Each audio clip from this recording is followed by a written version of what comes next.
jury find the defendant, Kyle H. Rittenhouse, not guilty.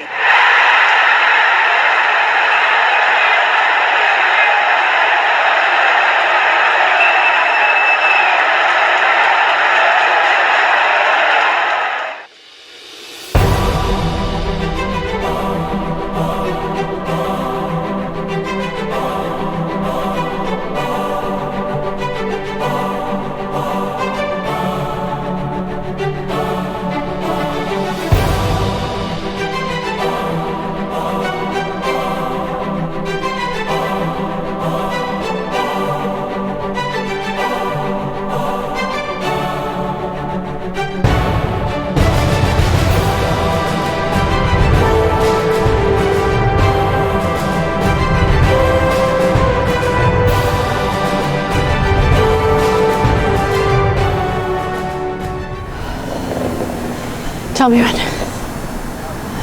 Okay, hey, welcome back. Here we are in Kenosha, downtown Kenosha.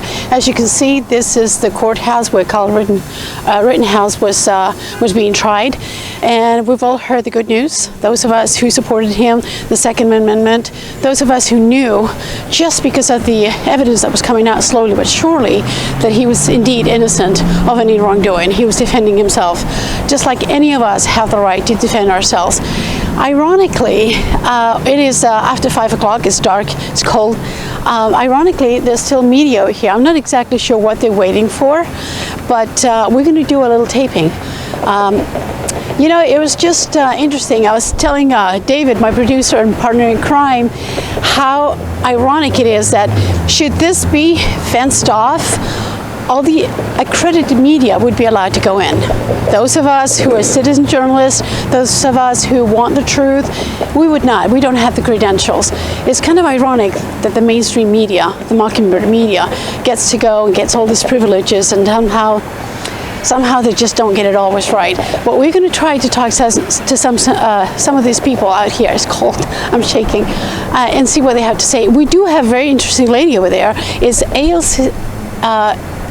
One of the unions, ACLU, and they're here to monitor, to make sure that there's proper interaction between police and protesters, so that if anything happens, that they can have it recorded. We're going to be talking to her hopefully in just a moment. But anyway, just let me go around. We're going to run and see if any of these good folks from the media will talk to us and see what their take is.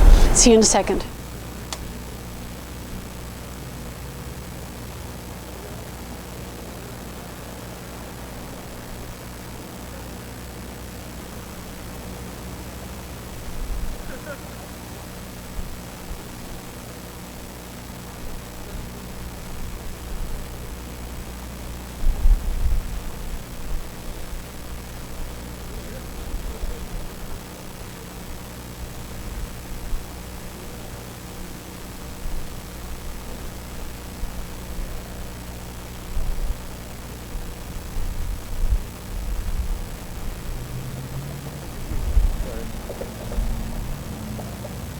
Go ahead and get the, see if we can get these folks right here.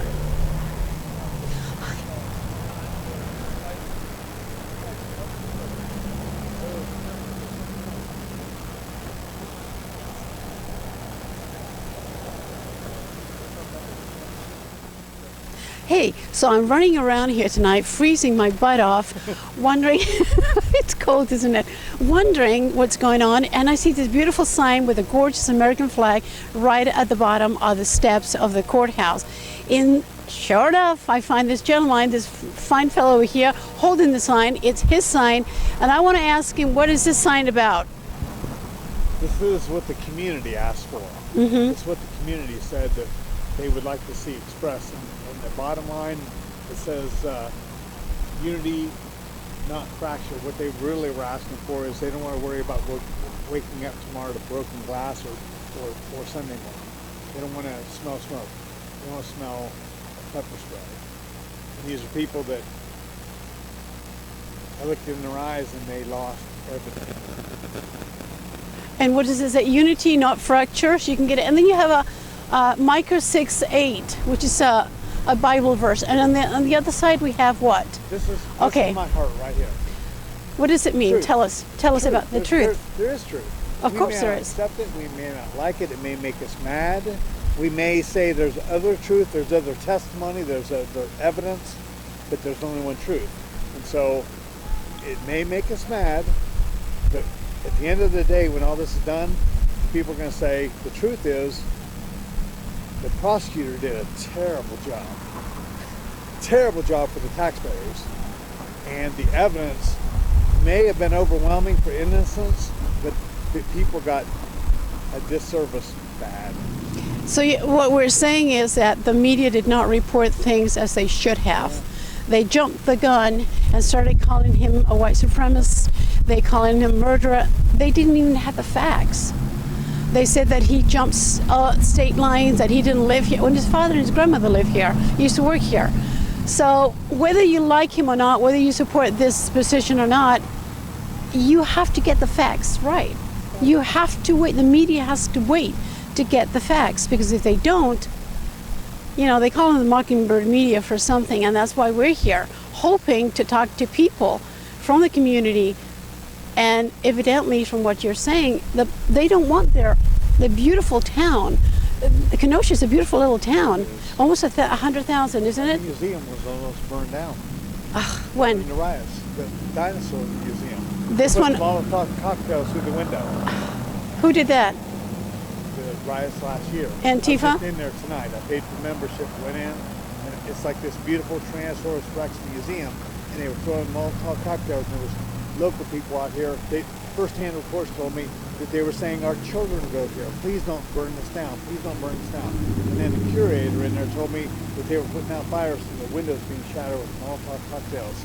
And those folks had nothing to do with what happened. With nothing. Innocent. They're the victims. Yeah, they are. It's not the people who are shot. The victims are not the police.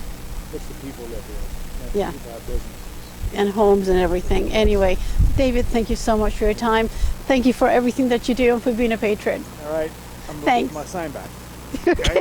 Good. Thanks. Good? We are. Okay, well, so far so good. It's been a little productive. For the last few minutes, I spent time with an agent. He's out here, Ernie. We're going to be doing a Zoom call with him. He's going to be an exceptional interview.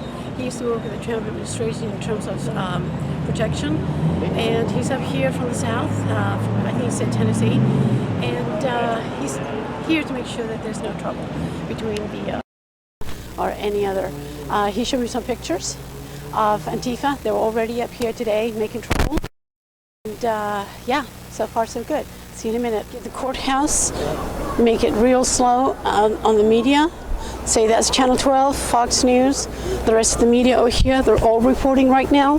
You're recording right now. You're on too. Your voice. Okay, so we just talked to a couple of guys. These guys here from Channel 12, these guys over here in front of me, Fox News, and then all the other ones over there. They happen to be reporting right now, so we can't approach them, but we're going to go over there and see. They're all set up in tents over there. So let's see what else is going on.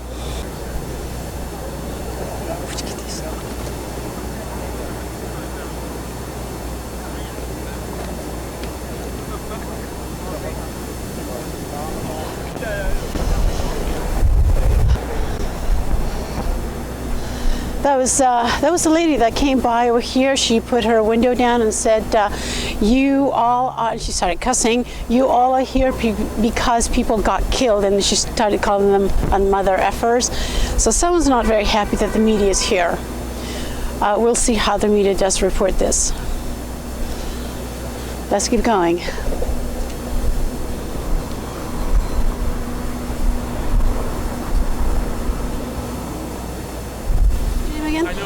Wolf Logan. Wolf? Remember that? That's me. Okay, we're on. Wolf, hi. You got a free Kyle sign?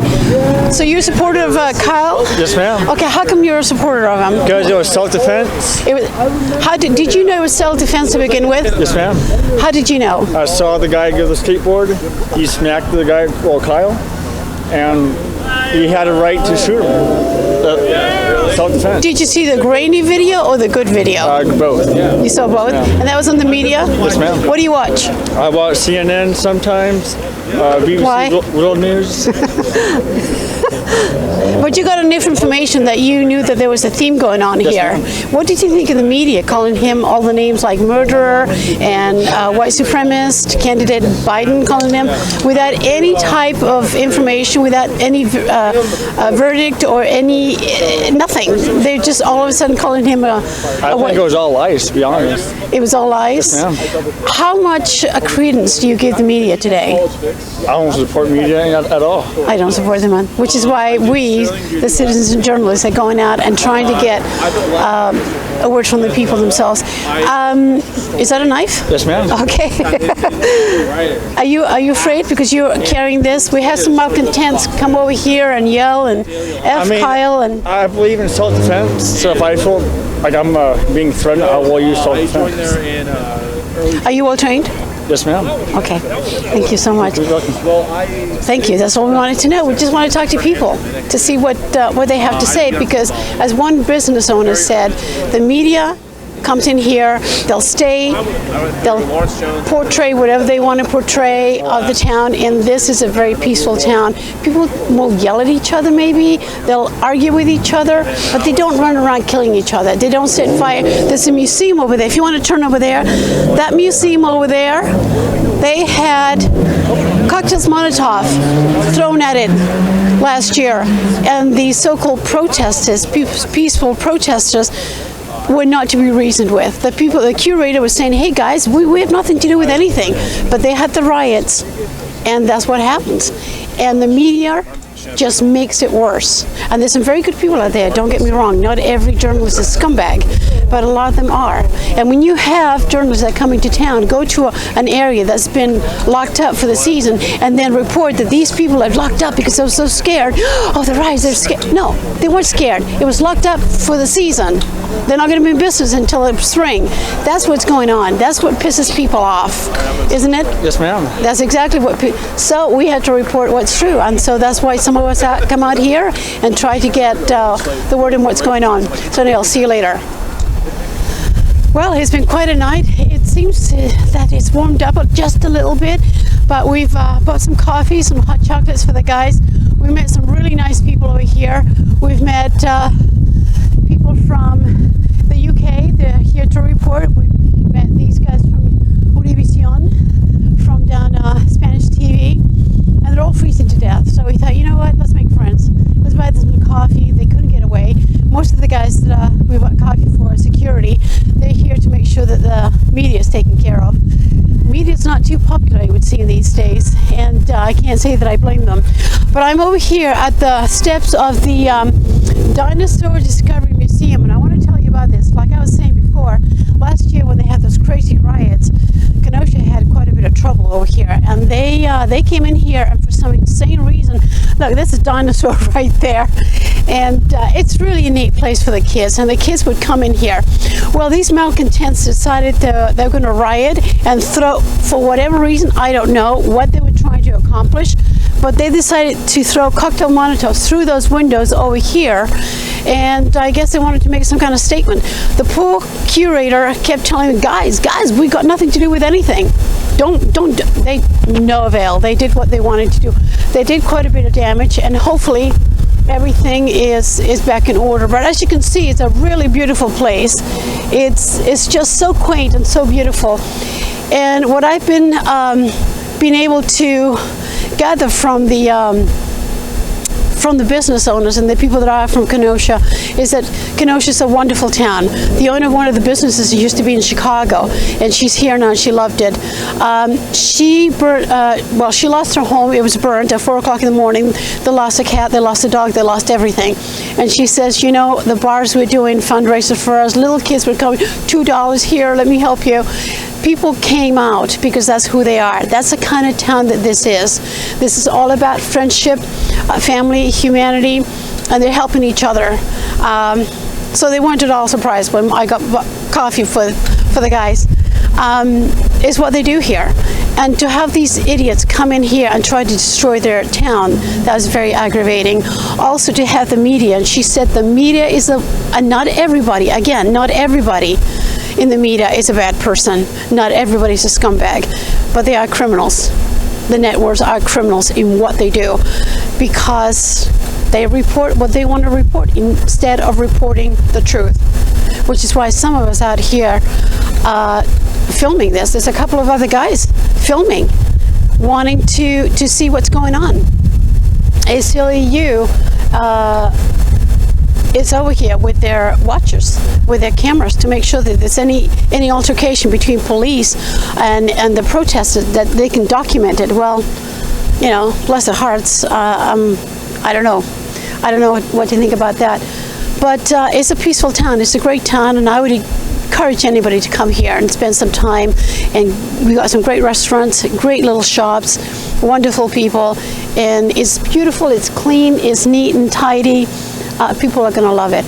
So forget the media, and I hope you enjoy this report, because it's freezing. I'm stuttering.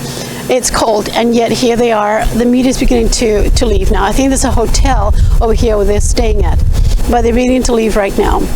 So I think we'll leave in a few minutes. I hope that we brought some news to you so that you know what's going on the day after the evening after the verdict. And we'll be in touch. We've made friends. We've been in touch with some of the people that are here today, and we're going to be talking to them. So anyway, for now, see you later, and hold that down line. Bye-bye.